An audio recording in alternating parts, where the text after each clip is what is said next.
ഗ്രീഷ്മ ഋതുവിൽ ചെയ്യേണ്ടതും ചെയ്യാൻ പാടില്ലാത്തതുമായ കാര്യങ്ങൾ ഏതൊക്കെയാണെന്ന് നോക്കാം. വേനൽക്കാലത്ത് സൂര്യന്റെ ചൂട് അധികമായി വരുന്ന ഒരു സമയമാണ്. അത് ഭൂമിയെ കൂടുതൽ ഡ്രൈ ആക്കുന്നു. അത് പ്രകൃതിയിൽ എന്ന പോലെ നമ്മുടെ ശരീരത്തിലും പ്രതിഫലിക്കുന്നു.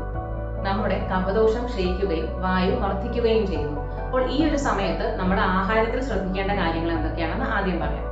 ഉപ്പ്, പുളി, എരിവ് രസം, അതേപോലെ ഉഷ്ണപദാർത്ഥങ്ങൾ നമ്മൾ ഒഴിവാക്കണം. ഉപ്പുരസത്തിന് സ്നിഗ്ധഗുണം ഉണ്ടെങ്കിലും അതിന്റെ വിയർപ്പിക്കുന്ന സ്വഭാവം കൊണ്ട് ഇക്കാലത്ത് അബദ്ധ്യമാകുന്നു. പുളിരസവും സ്നിഗ്ധമാണെങ്കിലും അത് കഴിക്കുമ്പോൾ ശരീരത്തിന്റെ ചൂട് വർദ്ധിപ്പിക്കുന്നത് കൊണ്ട് അതും അബദ്ധ്യമാകുന്നു. എരിവ് രസം എല്ലാവർക്കും അറിയാവുന്നതുപോലെ തന്നെ നമ്മുടെ ശരീരത്തിന്റെ ചൂട് കൂട്ടുന്നതും ശരീരത്തിനെ കൂടുതൽ രൂക്ഷമാക്കുകയും ശോഷിപ്പിക്കുകയും ചെയ്യുന്നതാണ്.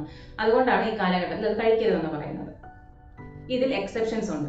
ഉപ്പുവർഗത്തിൽപ്പെടുന്ന ഇന്ദുപ്പ് നമുക്ക് ഈ സമയത്ത് മിതമായ അളവിൽ ഉപയോഗിക്കാം. കാരണം ഇന്ദുപ്പ് ചെറിയ മധുരരസത്തോട് കൂടിയതും ത്രിദോഷങ്ങളെയും ശമിപ്പിക്കുന്നതുമായിട്ടുള്ളതാണ്. പുളിരസത്തിൽ നെല്ലിക്കയും മാതള നാരങ്ങയും ഉപയോഗിക്കാം. അതേപോലെ എരിവ് രസത്തിൽ നമുക്ക് ഉപയോഗിക്കാൻ പറ്റുന്നത് വെളുത്തുള്ളിയും ചുക്കും തിപ്പലിയുമാണ്. മധുര രസമുള്ള ആഹാര പദാർത്ഥങ്ങൾ കൂടുതലായി ഉപയോഗിക്കുക.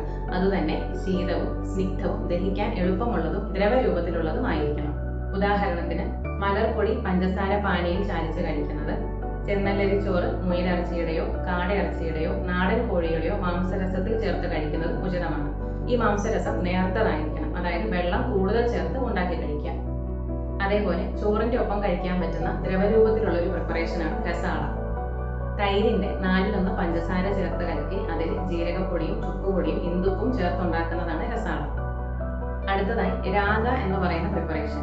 മുന്തിരിങ്ങ കഷായം വെച്ച് പിഴിഞ്ഞരിച്ച് അതിൽ മലർപ്പൊടി, തേൻ, പഞ്ചസാര എന്നിവ ചേർത്ത് കലക്കി 1/4 ശർക്കരയും ഏലത്തരി, ഇലവങ്കം, പച്ചില, കൊത്തമ്പാലേരി ഇവ സമം പൊടിച്ച പൊടിയും യോജിപ്പിച്ച് കഴിക്കുന്നത് ഉത്തമമാണ്. ഇത് തന്നെ മാതള നാരങ്ങ തോളിട്ട് പുളിപ്പിച്ചു കഴിച്ചാൽ ഷാഡവമായി. പിന്നെ പറയുന്ന ഒരു ഭക്ഷണ പദാർത്ഥമാണ് ശശാങ്ക കിരണം. അതിന്റെ പ്രിപ്പറേഷൻ എങ്ങനെയാണെന്ന് വെച്ചാൽ പാല് അടുപ്പത്ത് വെച്ച് കുറുക്കി കൊഴുത്തു വരുന്ന സമയത്ത് അതിൽ പഞ്ചസാര, ഗോതമ്പ് പൊടി, ഞാഴൽ പൂവ്, കൽക്കണ്ടം, കൂവപ്പൊടി എന്നിവ ചേർത്ത് ഉരുളയാക്കുക. അത് ഭക്ഷിച്ചതിനു ശേഷം ചന്ദ്രന്റെ വെളിച്ചത്ത് വെച്ച് തണുപ്പിച്ച എരുമപ്പാലിൽ പഞ്ചസാര ചേർത്ത് കുടിക്കുകയും വേണം. നമ്മൾ കുടിക്കുന്ന വെള്ളം പൂപ്പാതിരിപ്പൂ ചേർത്ത് മൺപാത്രത്തിലാക്കി വെച്ച് പച്ചക്കർപ്പൂരവും ചേർത്ത് കുടിക്കുന്നത് നല്ലതാണ്. പിന്നെ ഏറ്റവും ശ്രദ്ധിക്കേണ്ട ഒരു കാര്യം, ഗ്രീഷ്മകാലത്ത് മദ്യം സേവിക്കാനേ പാടില്ല. മദ്യം സേവിച്ചാൽ നീര്, അവയവങ്ങൾക്ക് ബലക്ഷയം, സർവാംഗ തുത്തുനീറ്റൽ, മോഹാലസ്യം മുതലായ ബുദ്ധിമുട്ടുകളുണ്ടാകും.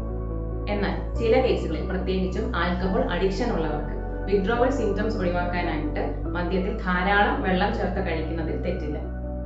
നമ്മുടെ ഡെയിലി ലൈഫ് ആക്ടിവിറ്റീസിൽ വരുത്തേണ്ട ചേഞ്ചസ്: അതിയായുള്ള വ്യായാമവും ഡയറക്റ്റ് സൺ എക്സ്പോഷറും ഒഴിവാക്കുക.